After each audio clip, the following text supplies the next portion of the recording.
Welcome to the Water Channel podcast, a series of conversations on water, food, agriculture, and environmental sustainability. We feature stories and insights that reflect our present and are shaping our future. This is Long Wang from Meta Meta. My pleasure to host our podcast of today.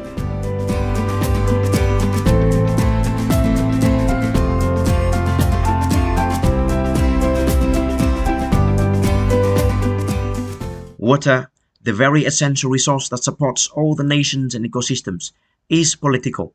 Sharing water resources between regions, nations, and economic sectors is often the result of a complex process of negotiating, cooperating, and sometimes fighting at wars. Nowadays, effective water-based negotiation and cooperation is key to maintaining sustainable water management in different parts of the world. Today, we will talk about the legal and institutional aspects of managing water. In particular, we will look at the complex interplays between water, insecurity, and conflicts with examples from multiple countries. It is my pleasure to welcome our expert on the topic of today, Dr. Susanne Schmeier. Dr. Schmeier is Associate Professor in Water, Law and Diplomacy at the IHE Delft Institute for Water Education. She is also leading the Water, Peace and Security Partnership, a science-based platform aiming to turn water crises into opportunities for peace building. Thank you very much, Susanne, for joining our conversation. Susanne, when we talk about water insecurity and conflicts, these terms can mean different things in different contexts, and I guess also to different people. Can you help to set the scene for our conversation by introducing these terms to the audience? Yes, you're right. Insecurity is a term that's being used in many ways. Same for conflict, actually. There's quite a bit of talk around environmental conflict, environmental insecurity, water conflict, and a lot of people associate violence with conflict. But in fact, when we look at most water and environment, but also food-related conflicts, they're non-violent. They typically happen below the threshold of war. That's definitely true for conflicts between countries over water, but very often also for conflicts between, let's say, different water users, such as farmers and herders.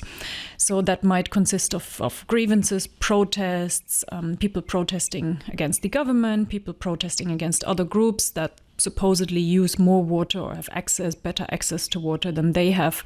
But it can, in some circumstances, also involve conflict, but typically below the threshold of war, so more violent clashes between different groups. But it is indeed very important to very clearly analyze what type of conflict and what type of insecurity is happening in a certain place when we speak of water conflict or water insecurity.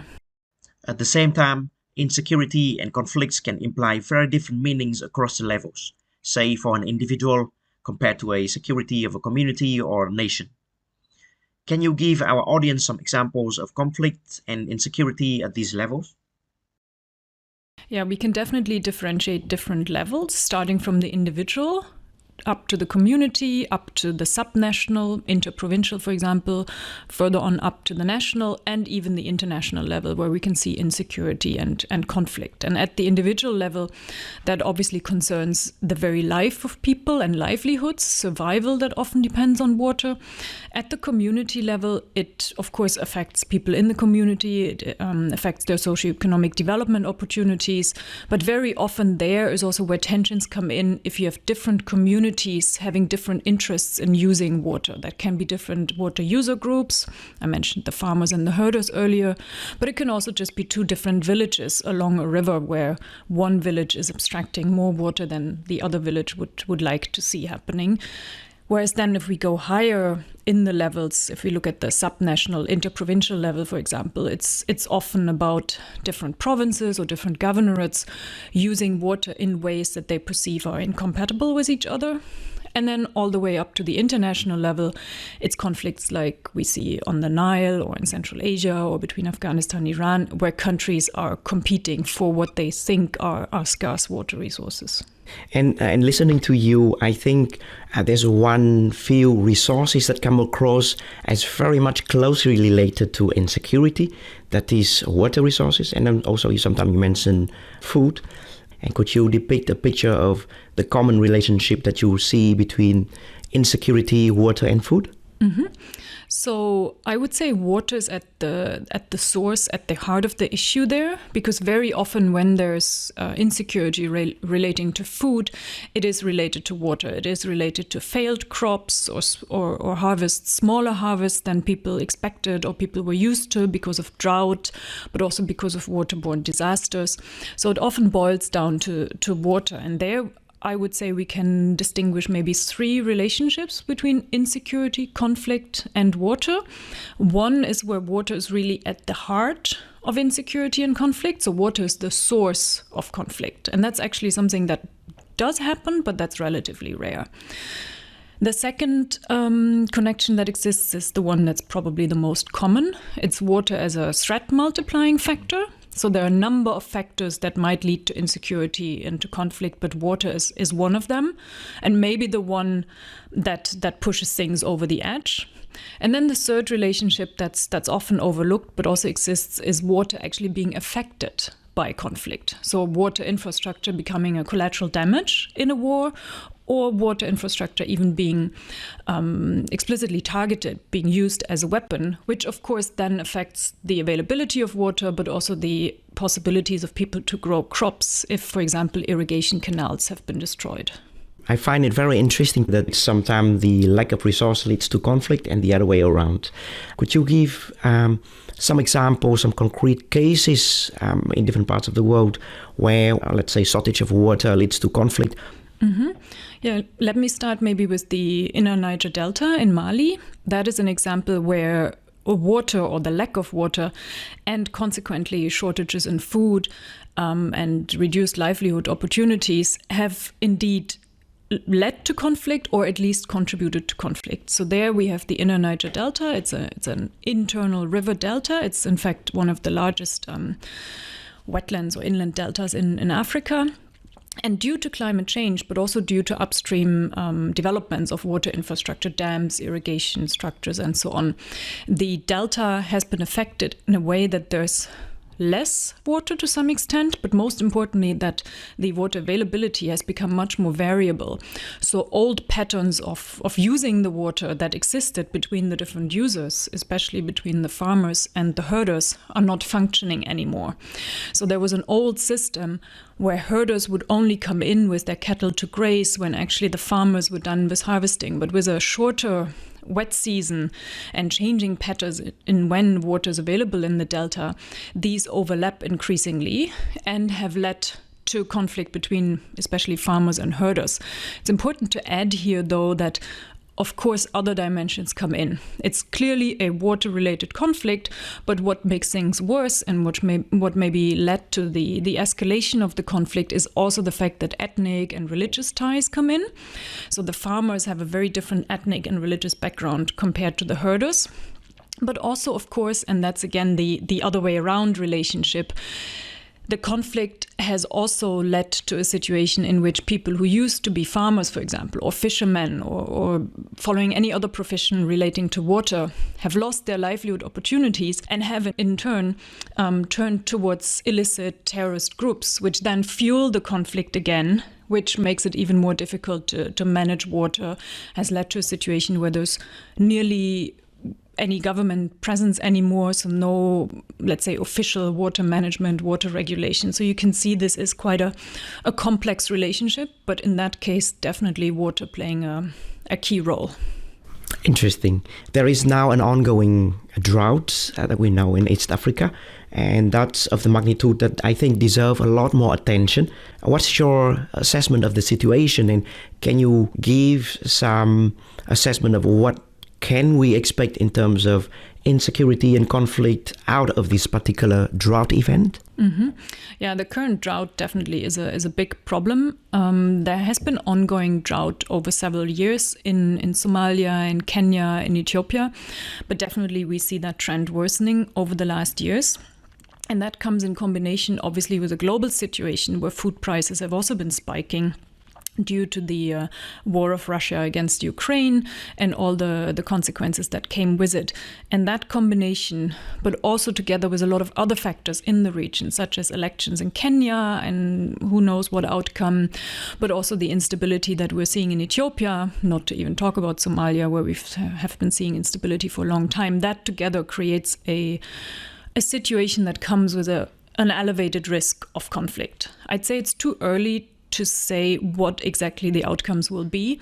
But if we see increasing water insecurity, rising food prices, increasing competition between communities, but possibly also between countries, because these countries also share rivers, the Omo Gibe River, the Juba Shibele River, this all together definitely has an elevated risk or potential of conflict. And the question will be, to what extent will countries, but also the international community, be able to mitigate that conflict risk?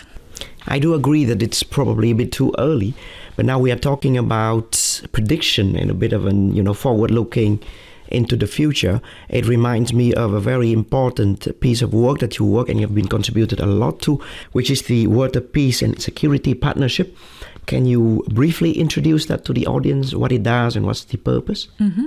So the Water, Peace and Security Partnership is a partnership that brings together different organizations from research, but also from peace building and environmental advocacy practitioners, and that links the water, food, energy, analytical side with the peace and conflict studies side.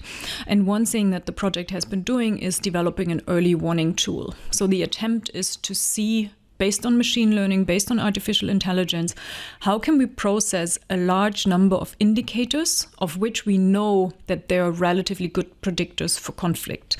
And what we're seeing indeed over the last months, so the forecast comes out every 3 months, but we've been seeing repeatedly over the last months that the Horn of Africa, Ethiopia, Kenya, Somalia comes up as very high in terms of risk of either ongoing conflict intensifying or new conflict emerging, especially because of the droughts and the water scarcity that we're seeing, but also in relation to the limited governance capacity that is there to mitigate these risks. I have 2 questions. On the technical side, could you brief the audience on what indicators are we looking at in order to tell something about the conflict? So we're using a large number of indicators, and that's only possible with latest advances in machine learning and in AI technology. And that is because we know that water and water-related conflict and the way it translates itself, such as through food security, are always dependent on many, many different factors. There is, as I said earlier, hardly a direct link between water scarcity, for example, and conflict. So we need to know a lot about what we call intervening variables. And that is typically governance capacity, but also the financial capacity of a government to mitigate the effects of drought, for example, so to provide subsidies for food prices. But it's often also population dynamics. It is the share of a young male population in the overall population. It is also sudden changes in population, for example, incoming refugee communities that have an effect on the recipient community. It is also the economic capacity of the population. So we use indicators on all these dimensions. So we look at water, we look at agriculture, we look at crop health, we look at energy, but we also look at changing population dynamics, different GDP indicators. Education, of course, also plays a role, but we also look then at governance capacity, anything from transparency to good governance to specific water governance issues. Great. That's on the technicality side of the prediction tool. My second question about the tool is, who are the stakeholders and who are the direct users of this tool, and what kind of finding comes out of this tool and how they are being picked up by the users? Mm-hmm. So I think it's important to first mention that this tool is only an entry point. So we see it as a starting point for action. So as a starting point to make local, national, but also international actors aware of situations that then need further action on the ground and, of course, also further analysis. So it's an early warning tool that highlights where there is an elevated risk for conflict, not saying that this is the end of the conclusion, but rather than if an area pops up as at high risk, inviting people to do further analysis. And people who use, or organizations who use the tool are definitely the international community. It's the UN, it's national governments. We're funded by the Dutch, but also by the German government. So these governments definitely have an interest, but also NGOs, often with the understanding that there are a lot of places around the world that need action when it comes to water insecurity and conflict. But there is, as we all know, often limited means, limited attention. Water conflicts are just one out of many, many conflict risks around the world. They're often overshadowed by more emergent or more important or more urgent crises, such as the Ukraine crisis we're seeing. So the idea is to really point those who want to act on water and conflict to the areas where either there's action needed right now, or where we see conflicts emerging, where maybe with preventive action, the escalation of conflicts can be prevented, which is typically much cheaper than intervening once a conflict has escalated. Yeah, I understand that this tool is giving a kind of a predictive signal about the situation. Does it give also advice on any kind of action to take, or it is up to the user to decide what they should do? So the global tool is only one of our tools, and the global tool really only has this highlighting function. So where, published every 3 months, in the next 12 months, we do see conflicts continuing or emerging. But then it's like a checkup at the doctor. You find something, but you want to go a step further and find out, okay, my blood pressure is too high. Why is that the case? And then the doctor would do further analysis. And that's where then our local tools would come in, where we do a much more in-depth, thorough analysis of the water system, but also other elements that depend on it, such as food security, very important, but also energy security, and combine that with what we call human response modeling, where we try in a participatory process with stakeholders to understand what responses the population would take. If, for example, there's less water and less food produced, would they change crops that are less water intense, or would people move to the next city, or would people maybe join terrorist groups, to then see not only what is at the origin of an existing or an emerging conflict, but also what could be done in order to prevent or to mitigate it, such as supporting people to invest in different crops that might be less water intense, but that they might not have the immediate means to invest in, or provide capacity development and education. So that's really the next step that comes out of the global tool. It's really going into detail and then supporting actors in better understanding this, building capacity for them to act, and supporting dialogue that often NGOs, international organizations, and so on initiate. It is fantastic that the prediction tool is serving different purposes for different groups of users.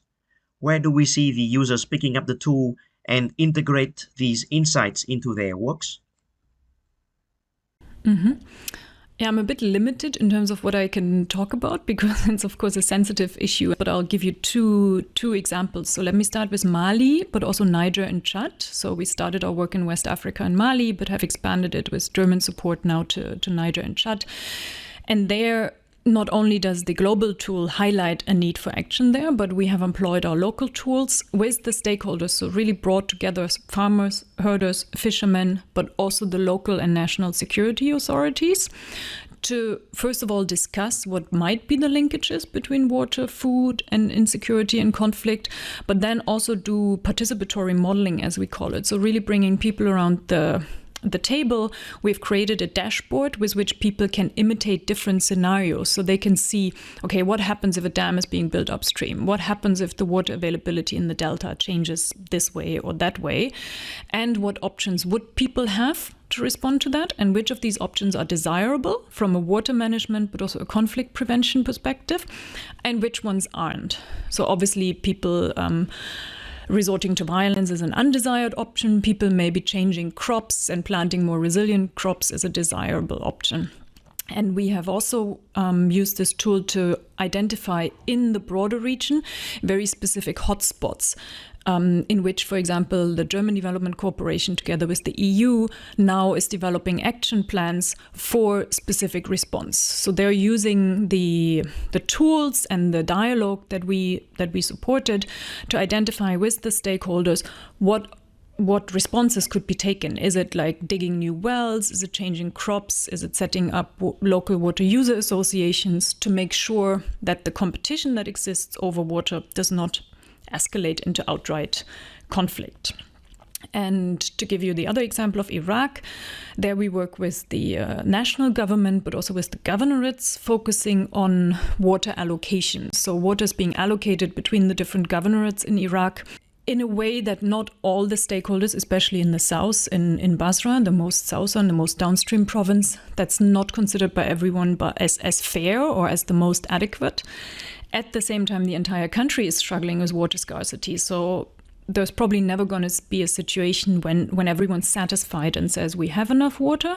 So we're working with them to find more sustainable, but especially also more conflict-sensitive ways of water allocation by understanding who's using the water, what are the mechanisms behind allocation, what are the actual needs of the governorates, and I think that's the most important, going beyond what a governorate authority would say and really trying to understand where are the needs, what are people's needs, also to address the protests and the grievances we've seen over the last year. I mean, 2018 has seen severe protests and violence by the local population in Basra because of water, or rather because of a lack of water and the health impacts that had on the population. So making the government aware of that and working with them to find a solution in spite of the very, very challenging situation in Iraq where there's not enough water for everyone anyway. And what is now on the table in terms of the research and development and probably, I think, also advocacy agenda for this tool to reach out to more users in more different parts of the world? Mm-hmm. Yeah, we have quite a full agenda, lots of plans. The project currently runs until the end of 2024, but of course we intend to continue it, working with the partners that we currently work with our funders, the Netherlands and Germany, but obviously also expanding that network. We're working on a number of fronts there. We're currently developing an improved version of the machine learning forecasting tool. So the new improved version will be launched in December this year in a big event. So we'll be able to even more precisely forecast and develop early warning for water-related conflict. We're also expanding our work. We're currently working in Mali, Niger, Chad, Iraq, Kenya, and are just starting in Ethiopia, but also have a few requests from other governments, but also international organizations to expand that work. And of course, we also aim at raising the global awareness. So very often national governments are very well aware.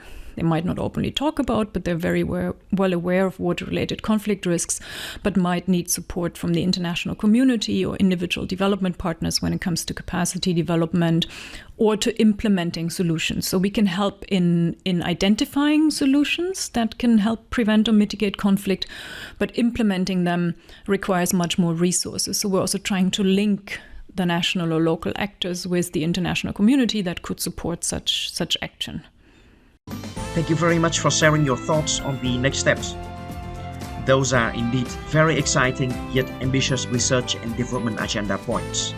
I would like to wrap up our conversation here and wish you a lot of luck and success with continuing your meaningful research pathway. Hope to talk to you soon again on the Water Channel. I would also like to thank our audience on the Water Channel for following our podcast series. Please stay tuned for our upcoming releases. Until next time.